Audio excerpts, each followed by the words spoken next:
Hey, I'm Kerry, host of Best of Us in Retirement. I do videos basically to help people guide their way through retirement. I think I've mastered it. I've been doing this retirement gig since 2005, and I think I've figured it out. So I want to share that. At the same time, I want to share some of my life experiences and how I got to where I am and what I've learned. And I want to challenge you to do the same thing. I think it's important that we all strive, whatever our beliefs are, to make this world a better place. And today I want to do a video about a young boy that I met in third grade. His name was Chet. Chet was a bright student. He was one of the smartest students in our class. He was always up at the front of the class with the teacher answering all the questions. I was in the back of the class. I was getting all the help I could from anybody who would offer it because I was a poor student. I didn't discover until I was in my 60s that the reason I was a poor student was I was dyslexic. I couldn't read. My mind still has difficulty processing a three-syllable word. I really came to know Chet, though, after recess.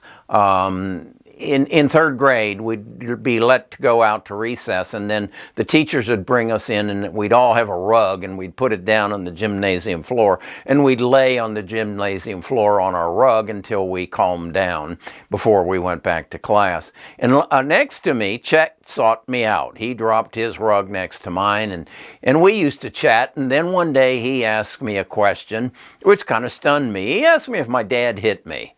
I said, well, he spanks me when I'm out of line or whatever, but no, he says, does he hit you? Hit you in your body with his fist? I said, well, no, he doesn't, Chet. Does your dad hit you? And he said, yeah, he does. He hits me, my little brother, and my mother. Oh, okay. Well, I had a stepmother, and I got along with her, I guess, and that's another story. But so I went one day to Chet's house on a Saturday and to play with Chet. Again, I was in third grade. He lived out in the country. I walked out there, and we had a wonderful time. Played outside, and then a pickup truck pulled up, and Chet's mother came out and said, go home, get away, go.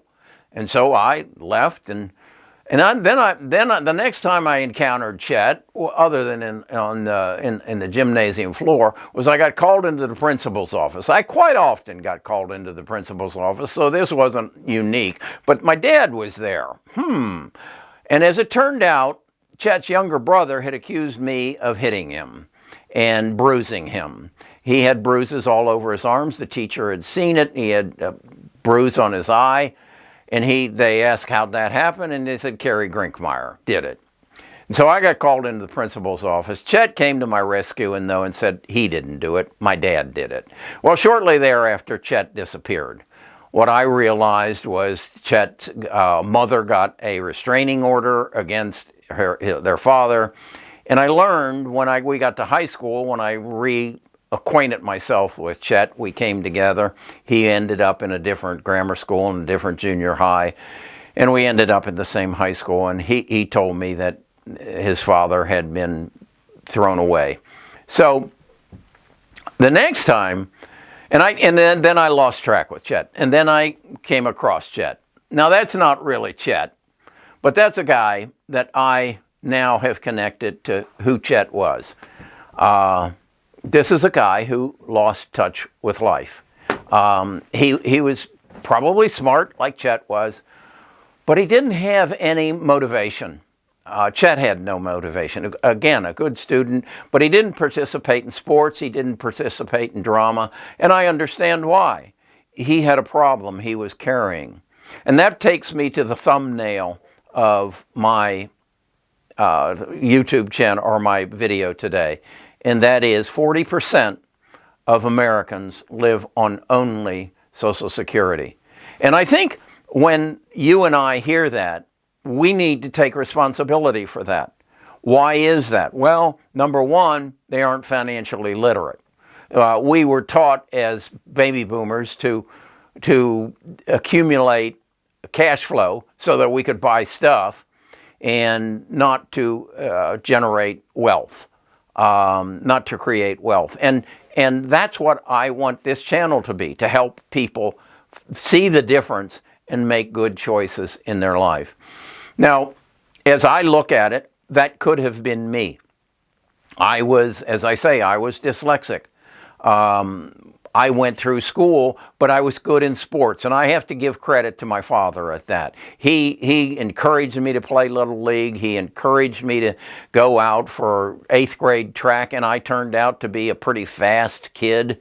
I didn't have good eye-hand coordination, so I wasn't a good baseball player, but I could run fast. In fact, I went to the state championships in 8th grade in the 50-yard dash and came home with a trophy for 3rd place. The 3rd fastest 8th grader in the state of Illinois. So I had a purpose. I had an identity. Chet didn't have an identity. Chet's identity was his dad beat up on him. His mother had to go live with her mother. Chet didn't have an identity. Whose fault is that? Is it his father's? Well, certainly. But is it our fault that this happens? Is it our fault that every night we see that there are young people killing each other because they can't find their way in life other than maybe dealing drugs? And if you come into my territory selling drugs in my territory, I'm going to drive by your house and shoot into your house and maybe kill your little sister. Whose fault is that? Whose fault is that? It's our education system. We have lost touch with these people. We have lost touch with those people's fathers. Many of them live in just their mother raising them and maybe their grandmother. Is that our fault? Yeah, it is. It is. It is our fault. We move into our suburbs. Sometimes we even put a gate around our property and say it's not my problem. Well, it is our problem. And we need to do something about it. And yeah, when we have political one way or the other. One side says they should take care of themselves and they should just find their way into our big business system and good jobs. Well, there's reasons why sometimes they can't. And we need to identify that. We need to climb off of our cloud and help these people. We need to help Chet. And we all know Chet. Some of us were Chet. I remember, as I say, it could have been me. When I was a senior in high school, I only made it through high school because I played football. My English teacher says, you take care of Friday night, I'll take care of your grade. I was lucky, and I was a part of a generation when if you made application to a land-grant college, they had to take you. They also had to flunk one half of you out in the first semester. I got lucky. I was again an athlete, so I was on the football team, and they gave me an A. That carried me through the first semester, first two quarters of my college career, and then I learned how to apply myself. I learned how to get past my dyslexia. I learned I was handicapped, and I had to get past it. So, what can you do? Share your knowledge. If only you share your knowledge with your children and your grandchildren. I would encourage you to write a book. I learned in my life that I didn't know hardly anything about my grandfathers. They didn't leave anything behind. They didn't leave a video like this. They didn't leave a book. So I've written books. The first book I wrote was Tall Graphs. It was actually the story of the first 14 years of my life. In this book, I talk about Chet. I talk about my experience and how I learned from it. Then, more recently, I wrote this book. This book is entitled Find Happiness by Discovering Who You Are and Why You Are. It brings in this book. But what I've done is I also share how I got rid of that roommate that I have in my head that told me I wasn't worthy, that I was not smart enough, that I was a bluebird. I had to sit in the back of the class while the smart kids were up in the front of the class, and they were cardinals. That's what I want to add to your life. That's what I want to add to Chet's life. Chet's cards are dealt. He's on the street corner. He's sitting, watching the world go by because he didn't have proper guidance in his earlier years. So, what do I want from you? I want you to share this video. I have about 4,000, some hundred subscribers. I've only been doing this channel about 2 months. I want to get 1 million people. I want to get 1 million people who are in retirement, and I can help them figure out their route through retirement. But I want to reach beyond that. I want to reach to Chet.